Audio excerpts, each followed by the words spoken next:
사실 진짜 이런 영화 보고 싶었거든요. 흑인 병사가 있어 평양에 이런 것도 실제 있었던 사건이에요. 어. 모든 것을 기획하고 다 했던 사람은 아무개하고 고명이잖아요. 진짜 이 달의 뒷면에 진실이 있는 거잖아요. 이 영화는 다 끝나고 나면 대체 무엇이 배드 뉴스고 굿 뉴스인지 당신은 어떤 견해를 가지고 있습니까? 라고 묻는 것 같아요.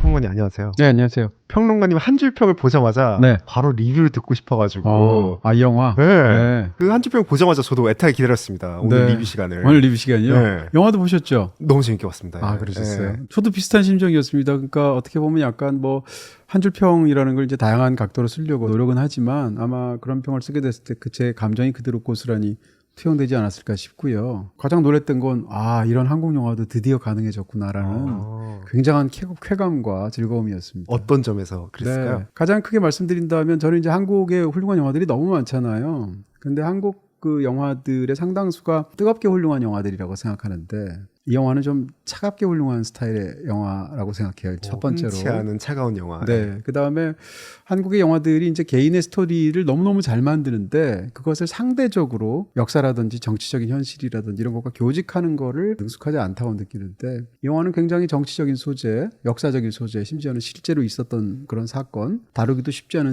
상황인 것처럼 보이는데요. 그런 정치적인 소재, 역사적인 소재를 가지고 더군다나 한국에서 거의 안 먹히기도 하고 잘 만들지 상대적으로 못하기도 하는 블랙 코미디라는 장르로 이렇게 순도 높고 지적으로 또 센스 있게 만들 수 있다는 것에 대해서 굉장히 놀랐고요. 아마도 이제 그런 것을 보면 영화를 보면 자동적으로 사람들이 떠올릴 건 애덤 맥케이 영화일 거예요. 돈 룩업? 뭐 돈 룩업 같은 작품, 바이스 같은 바이스. 작품, 또 뭐 이런 영화로 전 세계에서 굉장히 평가받았던 빅쇼트 같은 작품이죠. 다 이게 다 차가운데 훌륭한 영화. 차가우면서 개그 감각이 뛰어난 블랙 코미디에다가 정치 현실을 다루는 뭐 이런 영화들이죠. 근데 애덤 맥케이 같은 영화를 보면서 와 한국에도 저런 영화 있었으면 했는데 딱 드디어 나왔네요. 이제 그런 영화가 나온 거고요. 애덤 맥케이뿐만 아니라 떠오르는 부분들이 없지는 않아요. 이 영화가 하늘에서 뚝 떨어진 영화라고 생각하지는 않고요. 예를 들어서 김포공항을 평양의 공항인 것처럼 속여서 하는 어떤 그런 일련의 굉장히 재미있는 시퀀스가 있는데 그런 걸 보다 보면 Fly Me to the Moon이라는 몇 년 전에 개봉했던 영화 있어요.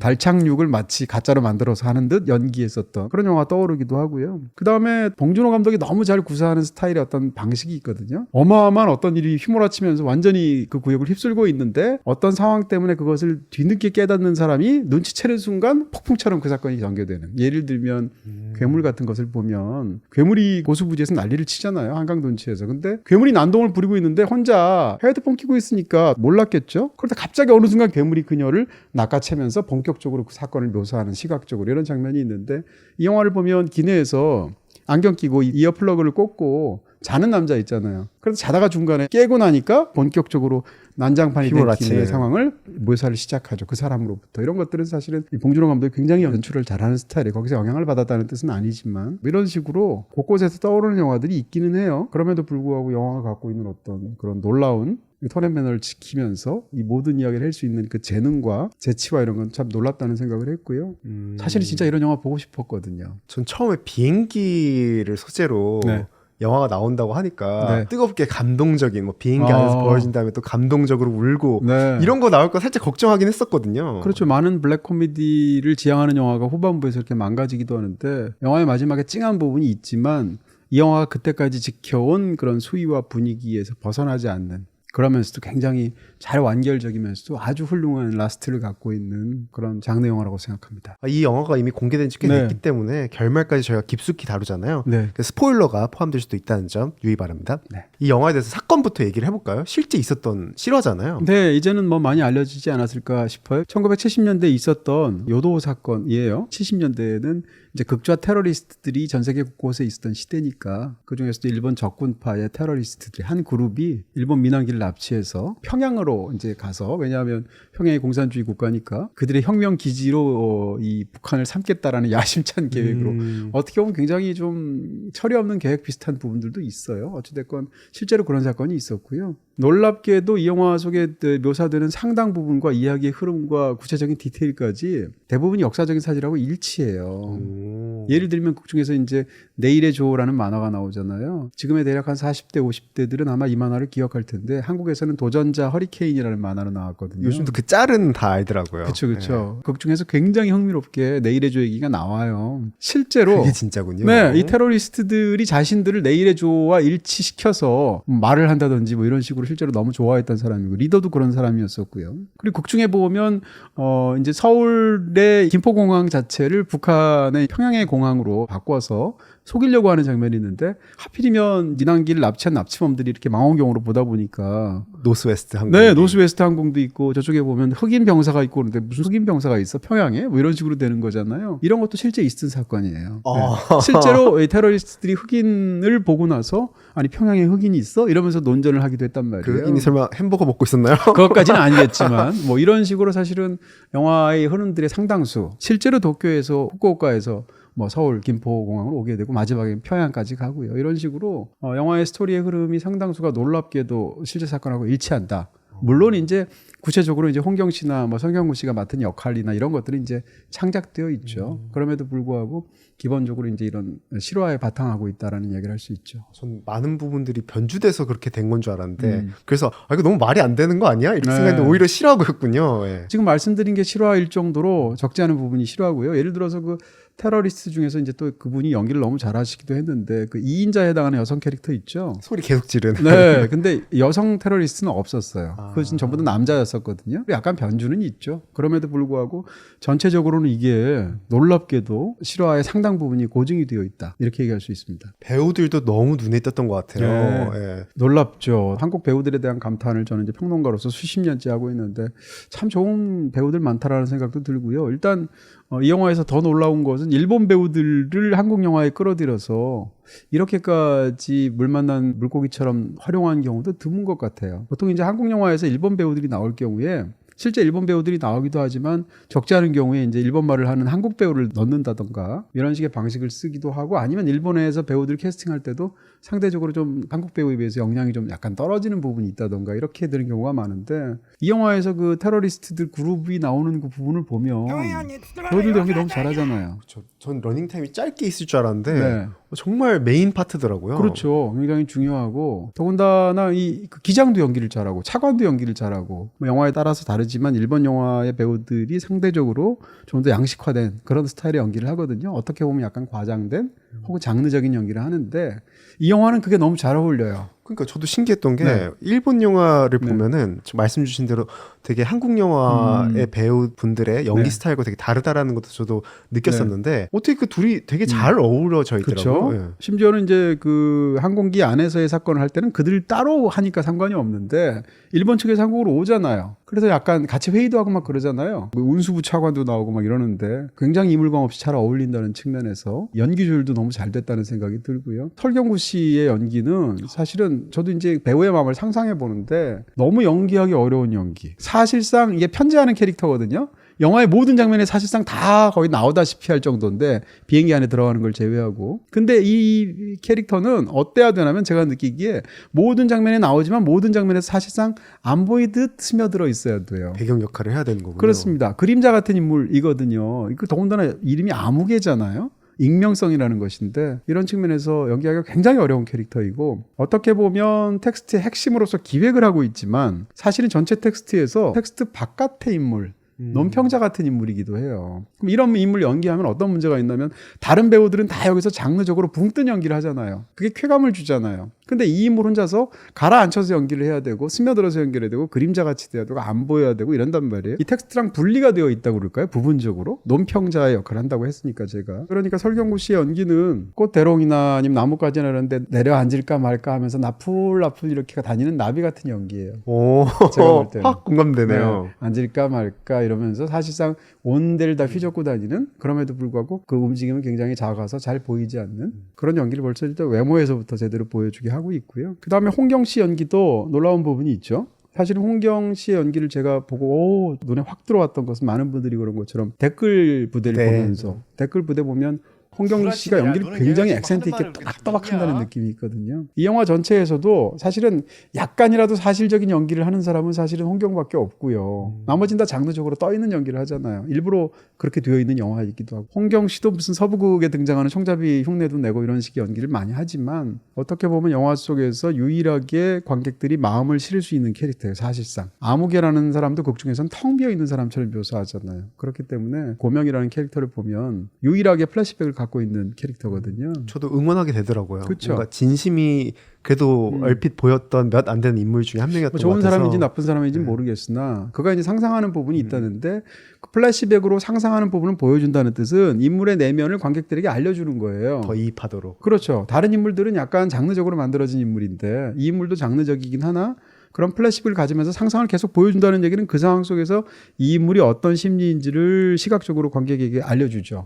그렇기 때문에 관객 입장에서는 거의 유일하게 이입할 수 있는 캐릭터인데 더군다나 다른 어떤 연기 너무 잘하시는 분들 사이에서 홍경 씨가 차세대 주목받는 어떤 그런 배우로서 제대로 정말 보여준 게 아닌가. 앞으로도 굉장히 기대가 되는. 영어도 너무 잘하시더라고요. 네, 뭐 영어, 일본어. 그렇죠. 뭐 그런 어떤 어학적인 부분도 있을 것이고 또 굉장히 자신 있게 하시잖아요, 연기를. 그런 면에서도 인물하고도 너무 닮아 있기도 하고 그 배우에 대해서 뭐 75번째 감탄하는 거지만 유승범 배우님. 유승범 씨 정말 저런 게 진정한 재능이구나 이런 생각을 다시 했어요. 관료주의에 있는 뭐 리더 양아치 연기를 잘하는데 근데 그 양아치가 매번 달랐던 것 같아요. 다른 동네 양아치가 나온 듯한 느낌. 네. 여기서는 이제 양아치라고 말할 수도 있겠지만 어떻게 보면 아주 뒤틀린 그런 권력자죠. 중앙정보부장이니까. 근데 예를 들어서 부당거래에서 소위 말하는 그 양아치스러운 검사를 연기했을 때랑 이 영화에서 그런 소위 양아치스러운 것 같은 느낌을 주는 중앙정보부장을 연기했을 때랑 완전 달랐던 느낌이 완전히 다르죠. 이 영화에서는 훨씬 더 너스레가 많은 건데 이 영화를 보다 보면 이 영화를 만든 사람들이 유승범 씨를 얼마나 연기적으로 믿고 있고 기대하는지가 보여요. 카메라부터 시작해서 모든 측면에서 예를 들어서 이제 1분도 넘게 롱테이크 있지 않습니까? 다수결로 하려고 하다가 수에서 밀리다 보니까 갑자기 분위기를 사로잡아야 되니까 갑자기 혼자 일어나서 휘젓고 다니면서 연설하는 그 굉장히 장면 보면 일단 1분도 넘는 이동 롱테이크잖아요. 카메라 위치는 로우 앵글이란 말이에요. 그래서 밑에서 그 인물을 받쳐준다든지 중간에 갑자기 너스레도 떴다가 웃기기도 했다가 책상을 이제 주먹으로 내려치면서 뭐 소리도 질렀다가 이러면서 하는데 그 장면은 사실상 그냥 가만히 하나 제대로 깔아준 거예요. 제대로 놀 줄 아는 그런 사람한테. 이런 측면에서 만든 사람들도 얼마나 유승범 씨 연기를 기대하면서 그한테 모든 걸 맡기고 보고 있는지가 느껴지는 정도? 이런 것들은 사실은 어떤 오랜 단련으로 만드는 건 아닌 것 같거든요. 정말 순수한 재능의 영역이지 않을까라는 생각하고요. 모든 연기를 세계 최고로 다 잘하지 않겠죠. 그럼에도 불구하고 유승범 씨의 이런 연기를 보면 이 연기를 전 세계에서 유승범보다 잘할 수 있는 사람이 있을까 싶어요. 전 세계에서. 적어도 이 영화의 이 연기를 따지면 그런 생각이 들 정도로 저는 처음에 제가 무리를 걷는다 그러면 형이 물을 깡깡 얼려줘야 되는 거 아니냐고 할 때 그 깡깡 소리 들을 때부터 소름이 쫙 돋더라고요. 그 깡깡 다시 들어봐야겠네요. 네, 꽝꽝이 아니고 이제 약간 사투리, 약간 충청도 베이스를 갖고 있는 어투를 사용하는 인물이니까 중간에 보면 걸기대회에서 사람들이 막 이렇게 걸기하는 것을 보고 신나가지고 혼자서 그걸 따라하면서 혼자서 약간 전통춤 추듯이 추는 장면이 있는데 야 그런 것들도 보면 정말 굉장하다는 생각을 했고요. 그 외에도 뭐 훌륭한 배우들이 너무 많아서 연기적만으로도 지금 뭐 1시간 얘기할 수 있을 것 같아요. 배우의 연기도 너무 훌륭했지만 이 영화의 또 훌륭한 점들. 가장 훌륭한 걸 하나만 꼽으라면 저는 이 영화의 가장 높은 성취는 구조에 있다고 생각해요. 사실은 블랙 코미디적이면서 이제 특히 이제 재치가 만발하는 스타일 영화들이 약간 구조가 약해서 한 초반 중반까지 너무 재밌다가 후반에 가면 사실은 이제 개그에도 지치거든요. 재치에도 지치고 그러면서 이제 후반부가 되면 굉장히 산발하는 경우가 있는데 이 영화는 그렇지 않고요. 가장 큰 이유가 구조가 워낙 탄탄해서 그래요. 구조를 굉장히 잘 잡아서 이 구조라는 것은 플롯만 얘기하는 것은 아니고 전체적인 시각적인 구조도 있을 것이고 아니면 플롯의 구조도 있고 여러 가지 구조가 있을 텐데 예를 들면 이 영화의 구조의 핵심적인 아이디어는 이항 대립적인 거예요. 서로 다른 두 가지가 이렇게 있는 구조예요. 예를 들면 가장 지금 여기 지금 제작진이 너무 멋지게 보여준 것처럼 달의 앞면과 뒷면, 굿뉴스와 배드뉴스, 거짓과 진실 혹은 이런 추상적인 개념뿐만 아니라 인물도 홍경 씨가 연기하고 있는 그 고명이라는 캐릭터와 아무개의 관계 이것도 역시 마찬가지의 그런 느낌이 있고요. 그 다음에 하이제킹과 더블 하이제킹이라는 어떤 전술도 사실상 그런 부분이 있어요. 심지어는 영화에 보면 이제 기장이 이제 치질을 앓고 있는데 1만 시간을 마침내 취향에 성공하잖아요. 후반부에 굉장히 재밌게 보여주는데 영광과 치질까지도 이항 대립으로 되어 있어요. 근데 영광과 치질조차도 둘 다 1만 시간이 나은 산물이에요. 영화에서 개그 포인트부터 전체적인 어떤 구조까지 모든 것이 사실상 철저한 이항 대립으로 되어 있고요. 더 흥미로운 것은 이 향이 단순히 대립하는 것뿐만 아니라 통합해서 하나를 이루어요. 영화의 핵심적으로 계속 나오는 이야기 자체가 달의 앞면하고 뒷면이 전부 다 달이라는 거 아니에요? 이런 측면에서도 기본적인 구조에 대한 아이디어를 철두철미하게 관찰을 시켜서 영화가 너무너무 단단해요, 사실은. 엄청나게 치밀한 설계네요. 그렇습니다. 그런 면에서 이렇게까지 구조가 최근에 훌륭한 한국 영화 본 적 별로 없는 것 같고요. 그런 면에서 굉장하다 이렇게 얘기할 수가 있고요. 그리고 이제 기본적으로 막 사람을 재밌게 만드는 그런 어떤 개그나 뭐 이런 그 유머의 요소가 굉장히 많잖아요.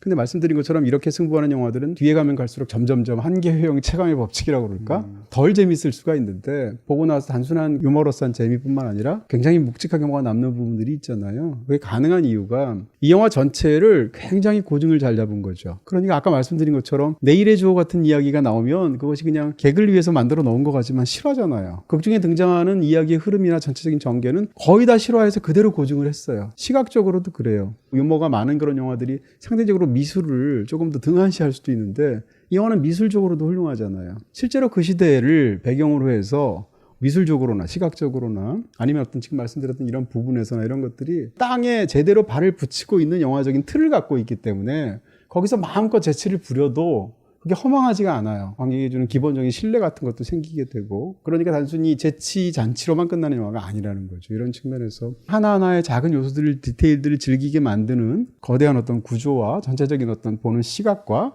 이런 것이 굉장히 뛰어난 측면이 있는 영화다 이렇게 말할 수 있죠. 비다이렉트 샵에서는 모두 다 가능. 비다샵 가능. 그 진실과 거짓, 달 얘기하니까 첫 장면이 딱 떠올랐어요. 네네. 첫 장면부터 되게 눈을 캐치하잖아요. 첫 장면도 진짜 잘 만들었죠. 어떻게 보면 첫 장면에 사실상 이 영화의 모든 것이 다 선행적으로 담겨서 제시된다, 축약된다 이렇게 말할 수 있을 정도로 감독도 엄청 신경 써서 만든 장면처럼 보이고요. 보면 하늘에 떠 있는 달을 비추고 있는 장면이 영화에서 시작인데 그러면서 이제 트루먼 쉐이디라는 사람의 유명한 명언을 대신 이렇게 말을 해주잖아요. 나레이션을 통해서. 때로는 진실이라는 것이 달의 뒷면에 있다. 그렇다고 앞면은 거짓인 것은 그렇다고 아니다. 앞면은 거짓인 것은 아니다라는 이야기죠. 일단 말이 굉장히 좀 귀를 솔깃하게 하는 있어 배치는 보였어요. 말이죠. 근데 이 말은 제가 볼 때 두 문장으로 되어 있잖아요. 때로 진실은 달의 뒷면에 있다. 그렇다고 앞면이 거짓은 아니다 해서 핵심은 두 번째 문장이에요.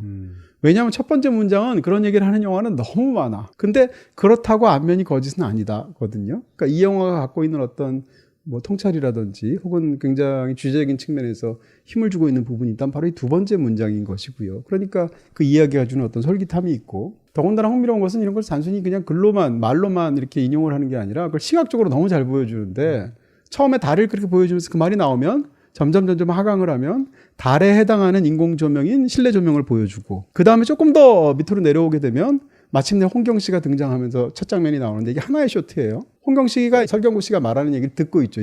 지금 말씀드렸던 트루먼 쉐이디의 이야기를. 근데 듣는데 우리가 그걸 보고 있는 홍경의 앞모습과 이야기를 하는데 열중하는 설경구의 모습이 카메라가 뒤로 서서히 빠지면 보이게 되는데 투샷으로. 근데 거기서 카메라가 더 빠지면 사실은 두 사람이 실제로 모습을 나누는 게 아니라 유리창에 반사된 반영이었다는 거 아니에요? 그러니까 카메라가 더 빠지게 되면 이번엔 정반대로 뒷모습을 보였던 유리창 속에 설경구 씨가 앞모습으로 나오게 되고 홍경은 뒷모습으로 나오게 되죠. 카메라가 뒤로 빠지면서. 이게 전부 하나의 쇼트로 되어 있어요. 실제로는 하나로 안 찍었을 수 있죠. 근데 어찌됐건 관객이 체험하기에는 하나의 쇼트로 표현이 되어 있어요. 그러니까 이 하나의 쇼트에서 담겨 있는 건 사실상 달의 뒷면을 먼저 보여주고 그 다음에 달의 앞면을 보여주는 것을 시각적으로 구현한 거예요. 두 인물에 대해서 달의 반영으로 유리창을 보여주고 우리가 볼 수 없는 그걸 다시 두 사람이 직접 보여주는 걸 시각적으로 보여줬으니까. 더군다나 이 긴 쇼트에서 어떻게 찍었냐면 마주보면서 대화하는 것을 한 사람을 등을 보여주는 방식으로 해서 두 사람을 같이 잡았단 말이에요. 근데 이 장면이 영화의 한 3분의 2 지점에 가게 되면 다시 나오잖아요. 많은 영화가 그런 것처럼. 근데 거기서는 어떻게 찍었냐면 두 사람을 각각 독립된 쇼트로 찍었어요. 서로 구별되는 개별적인 단독샷으로 찍었어요. 근데 여기서는 둘을 같이 묶어준단 말이에요. 인용했던 인용구의 핵심이 뭐예요? 그렇다고 앞면은 거짓은 아니라는 거 아니에요. 다시 말하면 그 이야기의 핵심은 뒷면과 앞면의 관계이고 그 모두가 달이다라는 것이 이 영화의 어떤 핵심적인 어떤 아이디어일 텐데 다시 말하면 두 인물이 서로 완전히 사실은 별로 관계도 없는 인물처럼 보이고 서로가 뭐 헛소리니 개소리니 서로 욕하고 있는 그런 사이처럼 보이지만 그 두 인물이 마침내 하나의 쇼트 속에서 같이 포함돼서 투샷으로 찍었단 말이에요. 이게 또 왜 재밌냐면 그 바로 이어지는 이야기가 무슨 얘기인가 하면 서로 의미가 없는 것 같은 공립된 사건처럼 보이는 이 영화에 등장하는 70년대 두 가지 사건이 있었단 말이에요. 하나는 북한에서 한국의 민항기를 납치한 사건. 또 하나는 한 달 뒤에 일본에서 적군파 이 수장을 체포한 사건이 있단 말이에요. 근데 거기에 대해서 두 사건은 사실은 국적도 다르고 사실은 전혀 연관이 없다라고 홍경이 내레이션을 말을 하면 옆에서 설경구 씨가 끼어들면서 뭐라고 얘기하냐면 연관성이라는 게 나중에 맺어지면 다 있기도 하고 연관하기 위해서는 두 가지만 필요하다고. 하나는 바로 거기에 대한 약간의 창의력, 그 다음에 그것을 믿으려는 어떤 의지 두 가지만 있으면 연관성이 지어진다고 말을 하는데 어떻게 본다면 이 영화는 감독의 창의력과 의지가 결합된 쇼트인 거예요.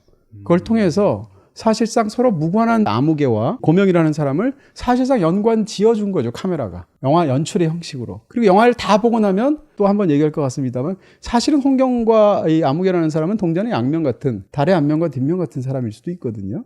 둘을 같은 사람으로 파악할 수도 있어요. 이야기의 맥락에서 본다면. 둘 사이에서 지금 말씀드렸던 연관성을 지어주는 창의력, 그 다음 그러려는 의지, 믿음, 이런 것들은 사실은 이 영화에서 감독이 갖고 있는 첫 장면에서의 마음인 거예요. 이런 측면에서도 사실은 이 영화의 흥미로운 부분들이 굉장히 많거든요. 심지어는 상대방이 아니 무슨 개소리예요 라고 이제 홍경 씨가 얘기를 하니까 설경구 씨가 화를 내면서 그럼 내가 개란 말이냐 라고 말을 하는데 영화를 다 보고 나면 주인공인 아무개의 유일한 컴플렉스는 내가 중앙정보부장의 개 노릇을 하고 있구나라는 자괴심이에요. 바로 그렇기 때문에 중간에 보면 공항에서 혼자 배회하는 개 한 마리를 보고 있는 장면이 있죠. 그래서 그 개가 등장했던 그렇죠. 거군요. 자기를 보고 있는 거거든요. 자기가 사실상 권력의 개의 노릇을 하고 있다고 생각하는 거예요. 그런 자괴심을 갖고 있는데 상대방이 웬 개소리요라고 하니까 발끈하면서 그럼 내가 개란 말이냐라고 말하는데 그의 마음속의 컴플렉스까지 이 대사 속에 들어있단 말이에요. 상황 속에. 그러니까 거의 유일하게 발끈했던 순간인 것 같네요. 그렇죠. 네. 이렇게 본다면 지금 말씀드렸던 첫 번째 장면에 등장하는 인용구부터 시작해서 둘이 하는 대화부터 시작해서 두 사람을 투샷에 잡느냐 원샷으로 개별적으로 잡느냐라는 방식까지 혹은 달의 뒷면과 앞면을 전부 다 보여주는 어떤 그러면서 무엇이 진실인지를 보여주는 거잖아요. 그러니까 영화라는 것이 사실 기본적인 형식이 다 그래요. 이 영화에 등장하는 모든 것들은 사실은 실제 사건에서 영감을 받았다. 그러나 등장하는 인물이나 구체적인 상황은 오로지 허구에 의한 것이다. 라고 한 다음에 그렇다면 진실은 이렇게 띄운단 말이에요. 그 멘트조차도 되게 잘 어울리네요. 이 영화에서는. 그렇죠. 너무 잘 어울리고요. 어떻게 보면 이 영화는 메타 영화로도 볼 수 있다는 거예요. 영화라는 것 자체가 실화를 토대로 해서 어떤 영화를 만들어요. 그럼 이 영화가 실화예요, 허구예요? 실화에 토대했지만 허구잖아요. 그럼에도 불구하고 허구, 다시 말하면 거짓말인데 거짓말이라고 해서 여기 진실이 없는가? 그렇지 않잖아요.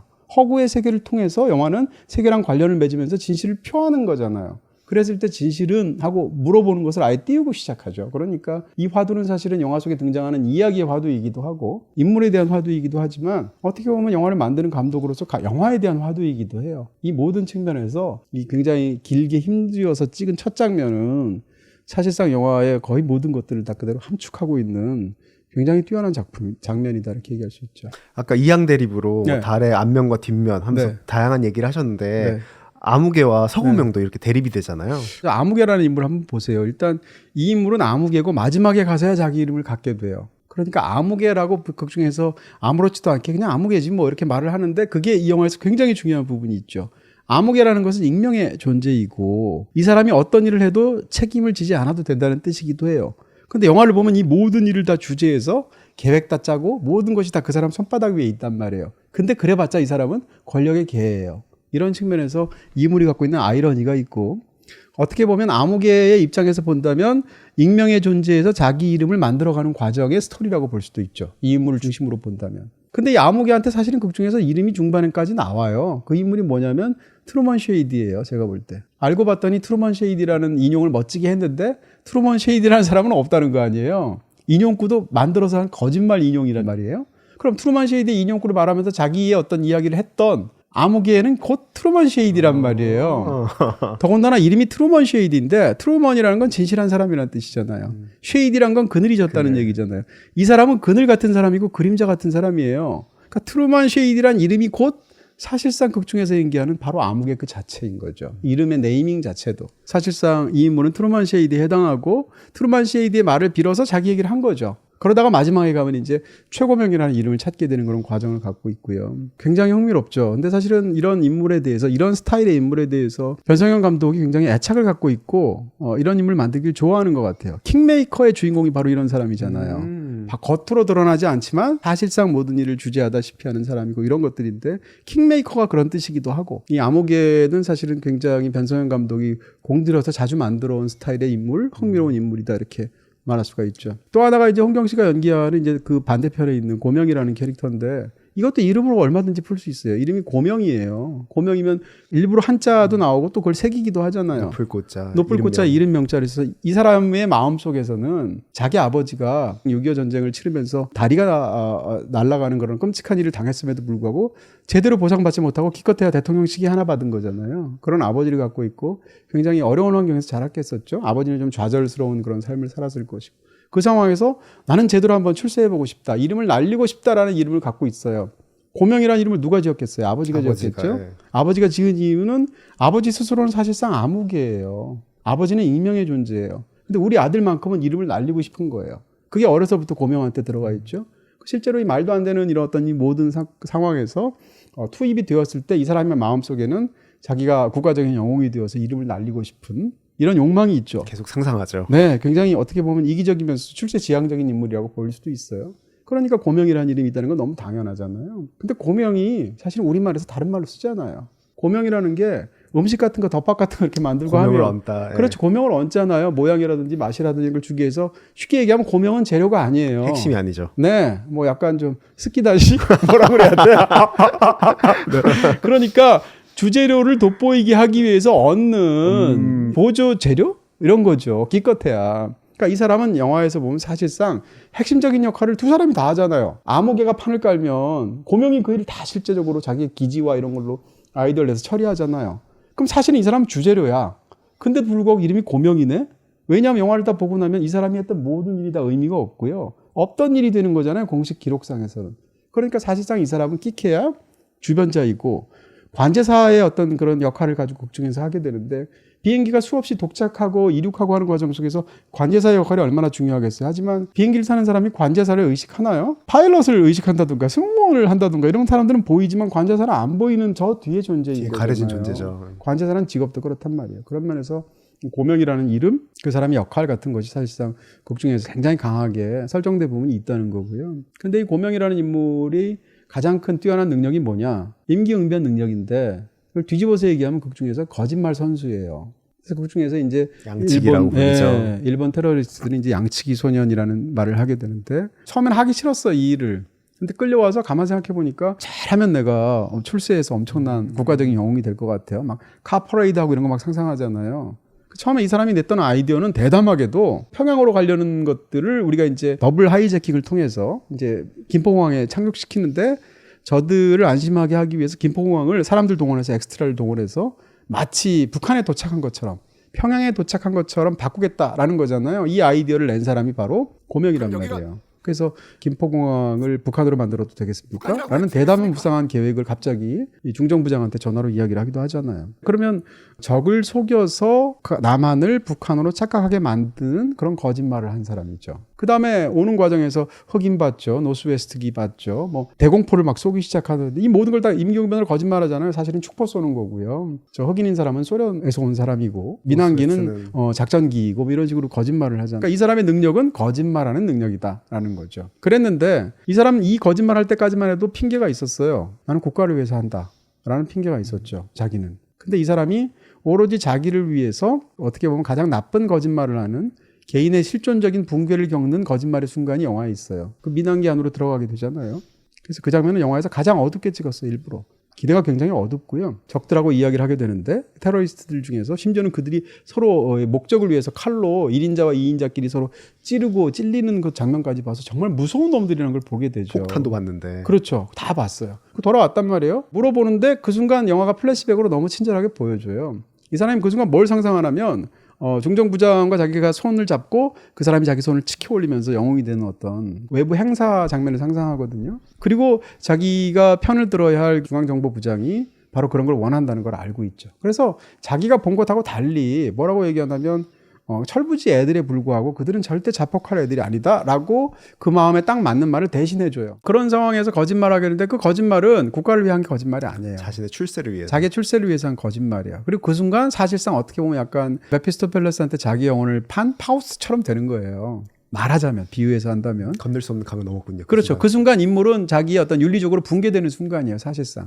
근데 영화에서 그게 이제 굉장히 중요하고요. 자기를 위한 거짓말 하자마자 아무개가 그걸 받아서 서로 관련 없던 두 사건을 연결시켜서 걸기대회를 열죠. 반공의 감정들 같은 것이 막 끌어올리니까 거기에 이제 딱 그 대통령이 영부인을 통해서 혹은 영부인의 뜻으로 영화에서 이제 그 다음 단계로 넘어가게 되는 거거든요. 그런 측면에서 지금 말씀드렸던 어떤 그 인물들의 분교가 있고 이런 두 인물이 연달아서 가장 그 어두운 가장 바닥 상태에서 거짓말로 어떤 일들을 하는 순간 나온 게 바로 영화의 첫 장면이에요. 그 순간 다시 플레이가 되는 게. 아, 그 순간이었네요. 그게 바로 그 순간이에요. 그러니까 그 나왔던 지점의 순간과 맥락도 굉장히 중요하죠. 이런 측면에서 이 거짓에 관한 이야기들이 굉장히 흥미로운데 사실 영화에서 다 거짓말하고요. 테러리스트조차도 거짓말하고 영화는 사실상 블랙 코미디가 그런 화법을 갖고 있지만 뭐 모두까기 인형이잖아요. 전방위적으로 모두를 다 일본의 수뇌부들, 한국의 또 관료들 이런 사람들이 얼마나 무능한지 아무런 대책이 없잖아요. 근데 실제로 이 테러리스트들의 요구로 중학교 사회과부도 찢어서 줬다는 거 아니에요? 실제로. 그 다음에 실제로 영화에서처럼 이중 주차했다는 거 아니에요? 이 두 가지가 실화예요. 아, 이중 주차도. 네, 그것도 실화예요. 뭐 이런 식으로 사실이 되어 있는데 얼마나 양쪽의 이 정치인들 관료들이 무능한지를 사실 보여주고 테러리스트들도 자기들이 계급 사회에 대한 그 어떤 날선 비판, 자본주의는 인간을 가치로 보지 않고 가격으로 본다고 비난하는데 마지막이 되면 자기들도 인간을 가격으로 따져가지고 차관 하나 받고 나머지 사람들 내보내주잖아요. 이런 식으로 또 계급 사회이기도 하고. 이런 부분들이 영화에서 전방위적으로 비판을 하죠. 그런데 모두 다 깠네요. 예. 그렇죠. 두 주인공도 사실은 어떻게 보면 굉장히 차갑게 보는 시선들이 있는 거예요. 거기에 인간적인 부분도 있겠지만 이런 측면에서 영화가 흥미롭게 이런 진실과 거짓의 양면을 어떻게 보면 이 고명이라는 인물도 달의 앞면과 뒷면처럼 그럼 이 사람은 철미하게 이기적인 인물이냐? 아니에요. 또 뒤에 가서 막 달려가는 순간에는 이 사람한테 진실이 있었을 거예요. 그땐 보이더라고요. 예. 근데 그럼 이 사람은 진실한 인물이냐? 무슨 소리예요? 이기적인 사람이지. 이런 식으로. 근데 그게 다 고명이라는 거 아니에요. 그 사람의 나쁜 면을 계속 봐왔다고 해서 마지막 달려가는 순간이 거짓인 것은 아니다. 라고 트루먼 셰이디가 말했잖아요. 그렇게 볼 수 있다는 거죠. 그래서 어떻게 보면 이 영화의 그런 시선을 제대로 보여주는 그런 장면들이기도 하죠. 영화 속에 트루먼 셰이디의 말이 워낙 드라마틱하게 나와서 그렇지 이전에 인용된 말이 2번이나 더 있었어요. 사실은 영화 속에 인용구는 3번 나와요. 인용구를 애초에 시작한 사람은 누구냐? 고명이 먼저 시작했어요. 고명은 일단 저 사람을 딱 봤는데 자기를 픽업하러 왔는데 보니까 신발 먼저 보잖아요. 봤는데 너무 낡은 운동화 신고 있고 쓴 모자부터 시작해서 너무 너절하게 보이잖아요. 그러니까 상대를 완전히 낮춰보죠. 그러면서 상대를 깔보면서 자기는 배운 사람이라는 거죠. 그래서 이 문구를 치는데 그 문구가 바로 벤자민 프랭클린의 명언을 자기가 얘기를 해요. 근데 이 사람도 꽤 공부한 사람이거든요, 나름. 그러니까 아, 벤자민 프랭클린이라고 아무개가 봤죠. 그리고 나서 뭐라고 그러냐면 너 그 유명한 사람들 명언이라고 말하는 개소리들이나 챙기는 그런 놈이구나 이렇게 말하죠. 이 고명이 뭐라고 반발하냐면 아니 역사에 이름을 남긴 사람들의 말이면 충분히 가치가 있는 거 아닙니까? 라고 말을 해요. 근데 그 이야기가 잘못되었다는 걸 깨닫는 과정의 스토리거든요. 고명 입장에서 본다면. 그러니까 애초에 벤자민 프랭클린이라는 인용구를 던진 건 그예요. 그러니까 이게 아, 이 놈이 이런 놈이구나 알고 있죠. 그 상황에서 나중에 또 다른 상황이 됐을 때 이번에는 정반대로 아무개가 인용구를 해요. 고명도 공부 많이 하니까 아, 윈스턴 처칠하고 이번엔 저쪽에서 맞추죠. 이게 서로 장군 멍군 하나씩 받은 상태에서 마지막으로 3번째로 트루먼 셰이디를 얘기해요. 그러니까 이런 맥락이니까 이 고명 입장에서는 어떻겠어요? 이 두 사람 사이에서 핑퐁 같은 그런 대화, 이전 대화를 생각하면 트루먼 셰이디의 말을 얘기를 하니까 그러면서 너 이 말 아냐고 하니까 당연히 알죠 이렇게 대답을 해요. 거짓말이에요. 왜냐하면 트루먼 셰이디 들어본 적이 없어요. 왜냐하면 만든 사람인데 어떻게 들어봤겠어요. 그럼에도 불구하고 왜 당연히 알죠라고 말하냐면 자기 어떤 허위의식이 있고 두 번째는 이전에 한 얘기가 있거든요. 그러니까 3번째 인용이니까 트루먼 셰이디도 있는 사람이다라고 생각했겠죠. 근데 만든 사람인 거잖아요. 그러니까 거짓말의 천재인 이 양치기 소녀는 인용구에서조차 거짓말을 한 거죠. 몰랐는데 알았다고 그랬으니까. 근데 이제 그러면서 그 사실들이 깨닫게 되는 건데 결과적으로 영화를 다 보고 나면 트루먼 셰이디는 아무개였다는 거 아니에요. 여기서 아무개는 익명이라는 뜻으로. 왜냐하면 존재하지 않는 사람이니까. 다시 말하면 위대한 사람 벤자민 프랭클린 다음에 윈스턴 처칠 다음에 나올 정도로 트루먼 셰이디가 유명한 사람 위대한 사람이라고 생각했는데 이게 그냥 운동화 이상하게 끌고 다니는 그냥 아무개의 말이었고 익명의 누군가의 말이었단 말이에요. 그러니까 애초에 최초 했었던 말 역사에 이름을 남긴 사람들의 말이라면 가치가 있는 거 아닙니까? 라는 말에 허상이 드러나는 대목인 거죠. 그러면서 사실 이 모든 이야기들이 겉으로 보기에는 중앙정보부장, 대통령 비서실장, 미국의 일본의 누구 뭐 이런 사람들이 다 하는 것처럼 보이지만 모든 것을 기획하고 다 했던 사람은 아무개하고 고명이잖아요. 이런 측면에서 본다면 진짜 달의 뒷면에 진실이 있는 거잖아. 이런 이야기까지 끌어들여서 사실은 인용구에 관한 부분들도 흥미롭게 풀리죠. 5초 안에 TV 셋톱박스를 찾아보세요. 5, 4, 3, 2, 1. 정답은 TV 뒤. 감쪽같이 숨어있죠? 선 없이 더 깔끔하게. 어디서든 자유롭게. SK 브로드밴드의 초소형 셋톱박스 스마트 3 미니. 지금 SK 브로드밴드 기가 인터넷과 BTV를 신규 가입하면 이동식 TV까지 무료. 이것이 바로 BTV 무빙. 비다이렉트 샵에서는 모두 다 가능. 비다샵 가능.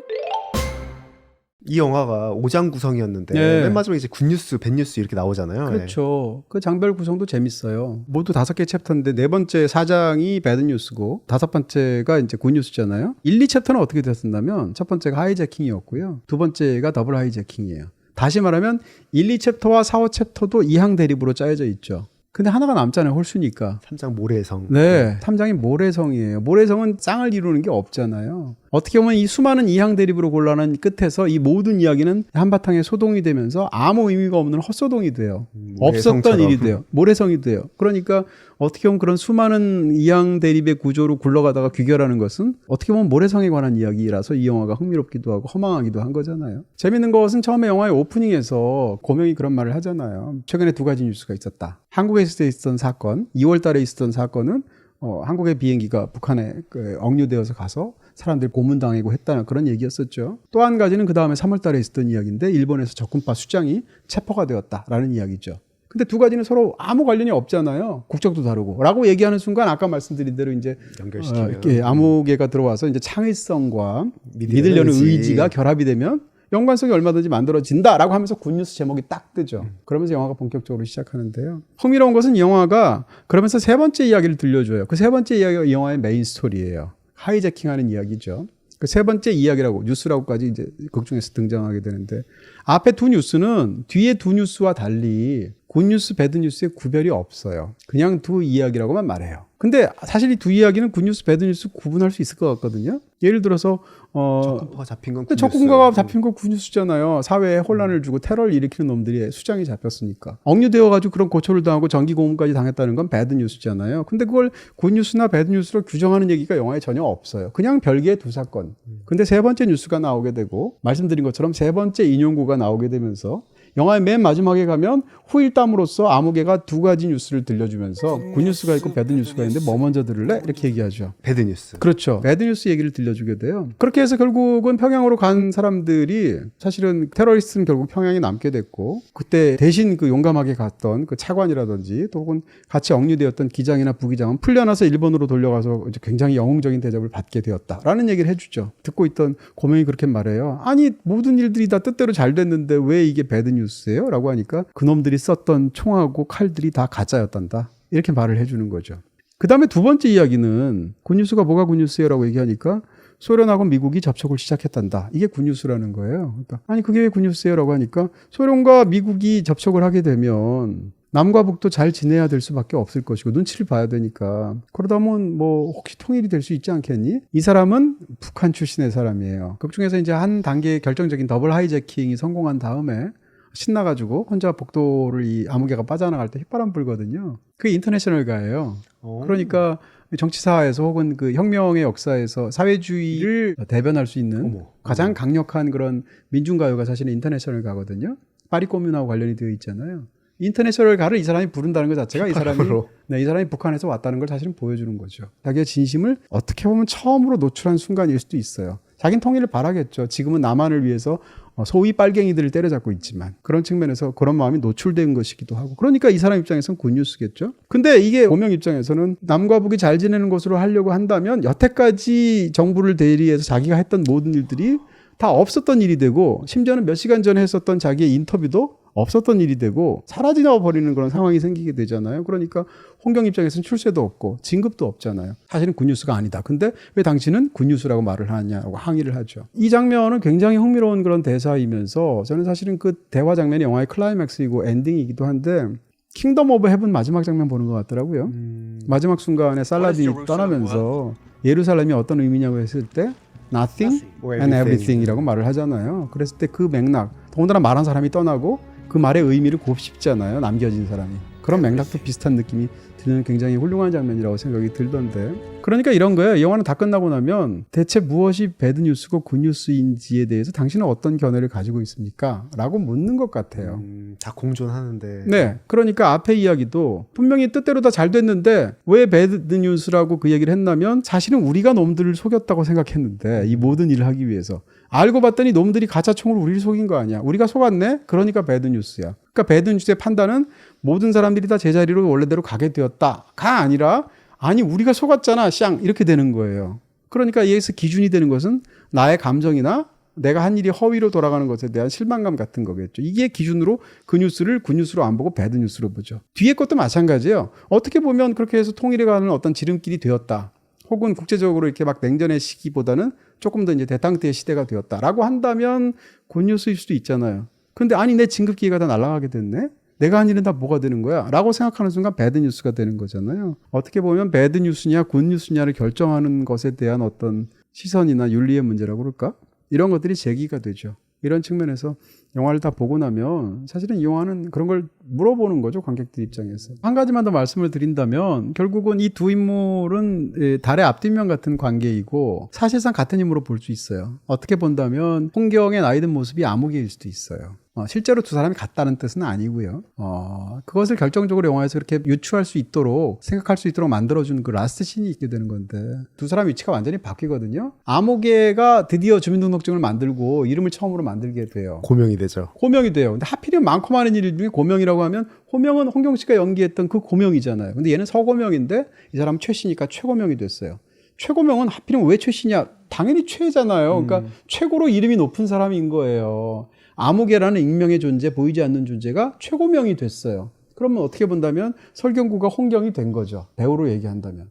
반대편에서는 어떤 일이 일어났나? 저 사람은 이름을 높이 날리고 싶어 했던 고명이었어요. 마지막 순간에 선물을 뭘 받았느냐? 자기가 허망하게도 그 많은 일을 목숨 걸고 했는데 결국 받은 건 대통령 시계 하나란 말이에요. 봉황이 그려져 있는. 아버지가 받았던 네, 그 시계. 바로 그렇죠. 아버지 시계는 깨졌죠. 그 상황에서 대통령 시계를 받아가지고 이제 굉장히 허망해서 허탈해서 웃는 장면이 있게 되는데 아버지는 바로 암흑개예요. 익명의 존재예요. 국가를 위해서 전쟁에서 참여해서 그런 엄청 이렇게 공훈을 세웠다고 볼 수 있겠지만 그 상황에서 무슨 훈장을 받은 것도 아니고 대통령 시계 하나 받은 게 전부고 다리를 잃는 그런 상처를 받았단 말이에요. 주인공도 두 번이나 넘어지잖아요. 홍경이 넘어지는 자리가 어떤 자리인가 하면 K를 지운 자리예요. K가 써였던 이유는 아마 코리아 아니면 김포였겠죠. 근데 그걸 지운 자리란 말이에요. 왜냐면 평양처럼 하려고 하니까 바닥에 있는 K를 지웠을 텐데 K를 지웠다는 뜻은 이 사람이 그토록 헌신하는 것처럼 어떤 국가적인 가치가 사실상 허상으로 드러났거나 없었던 것으로 보이거나 아니면 뭔가 왜곡됐거나 하는 자리에서 이 사람은 두 번이나 자빠지는 거예요. 우와. 그런 정치적인 맥락을 갖고 있단 말이에요.